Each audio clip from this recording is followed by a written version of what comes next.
ក្នុងកំឡុងពេលដែលយើងជួបការលំបាកពាក្យថាខ្ញុំនឹងកំដរអ្នកខ្ញុំយល់ពីអ្នកគ្រាន់តែជាពាក្យលើកទឹកចិត្តតែប៉ុណ្ណោះការពិតទៅយើងនៅតែត្រូវប្រឈមមុខជាមួយនឹងការឈឺចាប់ដោយខ្លួនឯងឧទាហរណ៍ពេលដែលមនុស្សស្រីយើងឆ្លងទន្លេ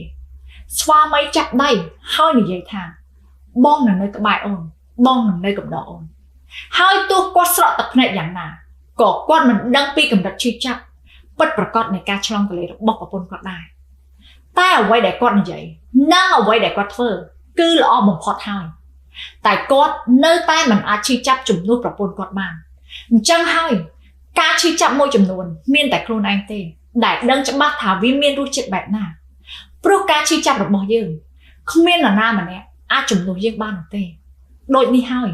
ខ្ញុំចង់ប្រាប់ទៅកាន់ស្ថាបនិកនិងតកាយក្រុមហ៊ុនទាំងអស់ថាទោះបីជាបុគ្គលិកយល់ពីអ្នកទាំងអស់គ្នាកុំដកអ្នកទាំងអស់គ្នាក្នុងគ្រាលំបាកក៏ដោយតែអ្នកទាំងអស់គ្នានៅតែត្រូវមានការអត់ធ្មត់និងប្រឈមមុខជាមួយឧបសគ្គគ្រប់យ៉ាងដោយខ្លួនឯងខ្ញុំក៏ជាស្ថាបនិកមួយរូបដែរខ្ញុំចង់ប្រាប់ទៅអ្នកទាំងអស់គ្នាថាទោះផ្លូវនៅខាងមុខមានឧបសគ្គរាំងស្ទះមានការបាក់ទឹកចិត្ត